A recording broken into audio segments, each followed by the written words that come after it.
So let me ask you a question.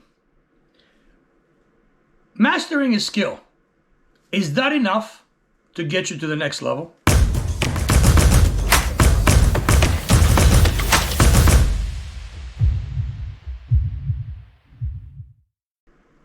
So let me ask you a question. Is mastering a skill enough to win at that particular game? If you're a chef, you go to culinary school and you master your culinary skills, is that enough to open up a successful restaurant? If you're a mechanic, you get to master your mechanical skills. Is that enough for you to open up a garage? If you're a soccer player, you master your individual soccer skills. But is that enough to make you win at the game of soccer? Listen, mastering your own individual skills is only a part of the equation. One must learn and acquire other skills. If you're a chef and you master your culinary skills, you also have to acquire skills like managing a restaurant, budgeting, inside decoration, promoting, cash flow, other skills that you must have in order to be able to open up a restaurant. You must also learn how to read the game of the restaurateurs, where to open up the restaurant, how to open up the restaurant, what kind of menu you should have. And once you put all these things together, then you must read as the game goes on, as the days go by, as the weeks go by, as the months go by, as the years go by. You have to learn how to adjust and how to play alongside your customers, the environment, the economy, and all the things. Kind of the same thing if you're a soccer player or if you're an athlete. Mastering your individual skills, being great at manipulating the ball, is only part of the equation. You must learn how to read the game. You must learn when to pass the ball, how to pass the ball, where to pass the ball. You must learn how to communicate with your teammates. You must learn how to be a leader. You must learn all other skills. But at the end of the day, not understanding or reading the game or how to play the game is not going to be just about individual skills. I see that all the time. I mean, I see individual players that come and train with us, and they are fantastic on their individual skills. But once the game starts, they get lost.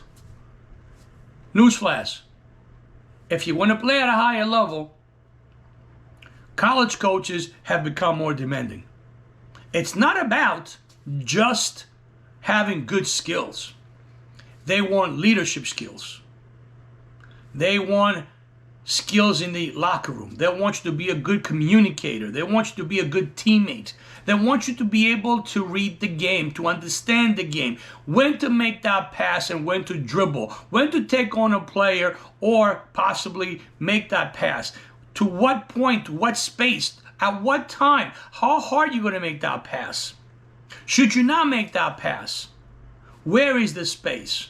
How to support? How to offer support?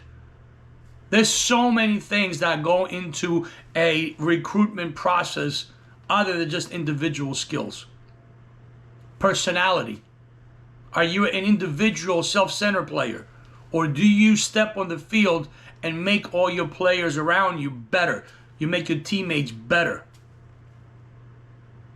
Or are you a mediocre skills player, individual skills that is, technical skills with the ball, but you have so many other attributes that just propel you to the next level? So this is the conversation that I want to have, because again, I see so many individual people, not just in the game of soccer, not just with you soccer players, but in life. They have great skills, they have a lot of knowledge, but then when it comes to playing the game, they just falter. I know there's a lot of people that go to school and excel, and they have masters and PhDs, but then they come to the real world, and the real world just eats them up. There's also a lot of people that are not that great at what they have learned. Their education was mediocre, but they are fantastic in other skills, people skills, managing skills, marketing skills. They're always reading and studying and learning other than just their particular individual craft. And sometimes those people accelerate to the top of their field. You know, some of the most richest, most successful people in the world have never had a high school education. But they got very good at a very young age to learn to read the game of life. Heck, I know a lot of soccer players that were not their best, most high talented individual players. I'm going to share something with you that you may or may not know. At the age of 14, my soccer skills were still pretty bad. I could not get the ball off the ground consistently. I remember trying to figure out why I cannot cross the ball, why I cannot take a a corner kick, and consistently get the ball off the ground. For the life of me, I could not figure it out. It took me forever to master that skill. But guess what? One thing I got really good at was that I knew my limitations. When I got to college, that was my first experience of having a quality soccer coach that helped me a lot. I learned how to listen to him and how to utilize his knowledge and his expertise to become better. I came to realize that my technical skills, my ball skills, were not the greatest. In fact, I remember when I played in college and there were opposing coaches that would say to their teammates, or to their players, should I say, hey, he's only got one move. This is his move. Shut him down. I remember that piece of information like it was today. So I had to learn how to adjust my game.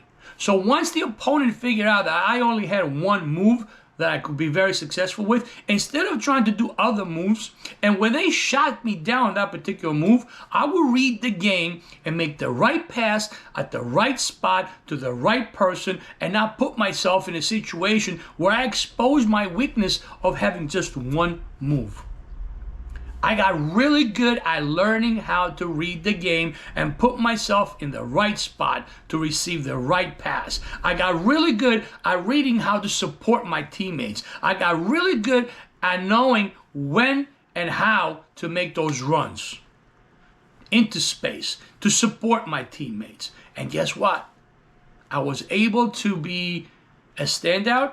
I was able to constantly be sought by other coaches to play on their teams. In fact, I was able to play at a professional level in Greece for a couple of years. Not bad for a guy who could not get the ball off the ground until he was 14, 15 years old. Not bad for a guy whose individual skills were very, very modest at best. The information and the message here, guys, is this. Mastering an individual skill in sports, in trade, in business is not enough. There's other components. And in my opinion, learning how to play the game, learning how to adapt, learning how to read the game is key. If the rules are such, don't complain why the rules are such. Learn how to adjust to those rules and find ways to manipulate those rules to your advantages. If the rules change, that's okay. Instead of bitching and moaning, trying to find ways to manipulate the rules to your advantage. Trying to find ways to get good with what's given to you. You know the old saying, if you're given lemons, make lemonade, right? Same thing. Let's start teaching more than just individual skill brilliance. Don't get me wrong. Those are important. You cannot play a game unless you have basic fundamental skills. If you're playing soccer, you must learn your basic fundamental skills. But it's not enough. And I see it day in and day out. At the youth soccer level, where a lot of kids are phenomenal individual skills, but when it comes to the games, they blend in. They don't stand out. they get overlooked. Why? Because they cannot read the game. You see it in the game of life. You see some great mechanics, some great chefs, some great individual people that open up businesses and they lose that business very quickly. Why? Because they didn't acquire the other skills, the skills that are needed to survive. When you open up that business, you must have those other skills: marketing skills, managing skills, staffing skills. What happens now if you run a good business for a while, but another business comes right across the street and opens up the same exact business as you, but they're better at the game of life, at the game of managing a restaurant, at the game of being an entrepreneur, and you start struggling. If you don't adapt to the other restaurant being across the street from you and come with new ways to figure out how to survive, you're going to be out of business. And it happens all the time. Just like you soccer players. They get very good at individual soccer skills. We give them all this support. They spend all their time. They put all their eggs in one basket, that of individual skill building. But they neglect all the other things that a college coach requires, that a professional coach seeks. Like, read of the game. Understand the game. When to do, what to do, how to do it. Should you do it at all?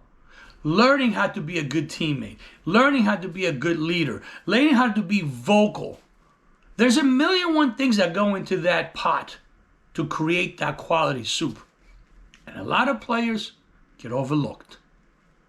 So, to close out this video, I'm a strong believer that yes, mastering individual skills is important. But there's other elements that go into the recipe in anything. Sports, academics, business, life. If you enjoyed this video, please subscribe, please share, please hit that notification bell so you know when new videos get dropped. I appreciate your support, and I'll see you in the next one.